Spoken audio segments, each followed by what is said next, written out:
25 آگوست 2004 در روستایی در شهر گیونگی کره جنوبی کارگری مشغول کندن جاده بود. جسد یه زن رو پیدا کرد. زن یه لباس آبی کم رنگ پوشیده بود بدون لباس زیر.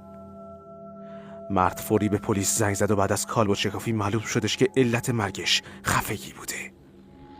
قربانی دختر 23 ساله به نام پارک یون می بود که دلش میخواست معلم مدرسه بشه.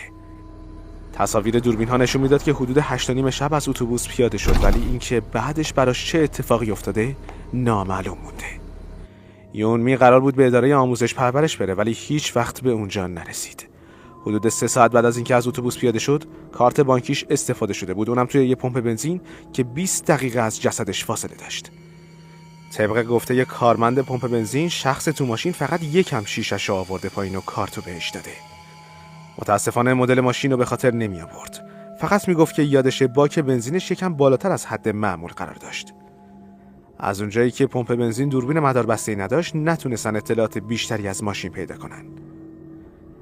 تحقیقات بیشتر مشخص کرد که پارک یومین بعد از پیاده شدن از اتوبوس سوار ون شده. هرچند اینکه چرا سوار یه ون ناشناس شده نامعلوم مونده و هویت راننده هم هنوز مشخص نشده. بعضیا معتقدن که شاید داشته آتو میزده، ولی دوستاش میگفتن که دختر خیلی خجالتی بود و امکان نداشته همچین کاری کنه. طبق گفته یکی از مجرم شناسا، یومین احتمالاً یه جایی توی راه حس کرده که یه چیزی سر جاش نیست و از راننده خواسته که پیاده‌اش کنه. از اونجایی که هیچ نشونه‌ای از خشونت فیزیکی توی جسدش نیست، احتمال میره که حمله کننده فقط زباناً تهدیدش کرده و خیلی تمیز جلوی داد و کمک خواستنش رو گرفته. به خاطر همین کاراگاه‌ها احتمال دادن که طرف تو مهار کردن زنها خیلی با تجربه بوده و احتمالاً قبلاً هم چنین جرم‌هایی انجام داده. پلیس مدت‌ها بعد کانگ هونسون، یه قاتل سریالی معروف در کره جنوبی رو به عنوان مظنون احتمالی پرونده شناسایی کرد. اون از سال 2005 تا 2008 10 زن رو به قتل رسوند. نحوه کارش این بود که مجرم‌ها رو چند ساعت توی ماشینش میچرخونه و بعد میکشه.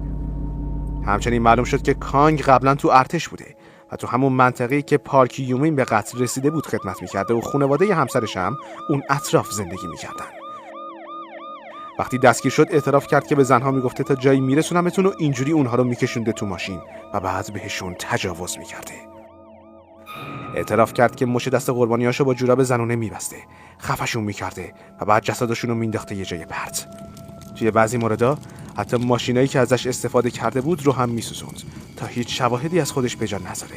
یه مجرم شناس میگه که بین پرونده پارک یومین و قربانی‌های دیگه شباهتی وجود داره و اونم اینه که تلفن قربانی‌ها خاموش بود و علت مرگ خفگی بود. مردی که همسلولی کانگ هوسون بود یه چیز وحشتناکی در موردش گفت. کانگوزه هر وقت بیکار بود روی کاغذ آچار نقاشی میکشید و همیشه صورت زنا رو نقاشی میکرد و بعد مثل نمایشگاه میزدشون به دیوار. یه بار ازش پرسیدم که قیافه کیو داری میکشی؟ جواب داد فقط از تو مجله ها میکشمشون. ولی از نظر من اون چهره ها شبیه سلبریتی ها نبودن، شبیه مردم عادی بودن و از بین اون نقاشی ها نقاشی یه زن عینکی هم بود. طبق گفته پلیس یکی از 8 زنی که کانگ هونسون به قتل رسونده بود یه زن عینکی بود و مردم احتمال میدن چهره‌ای که کانگ نقاشی کرده بود همون پارک یومین باشه. هرچند ارتباط این دو هنوز مشخص نشده و پرونده پارک یومین حل نشده باقی مونده. کانگ سال 2009 دستگیر شد و بعد از 2 روز به قتل 10 زن از جمله زن و مادر زن خودش اعتراف کرد. اون 1 سال بعد به جرم تجاوز و قتل به اعدام محکوم شد.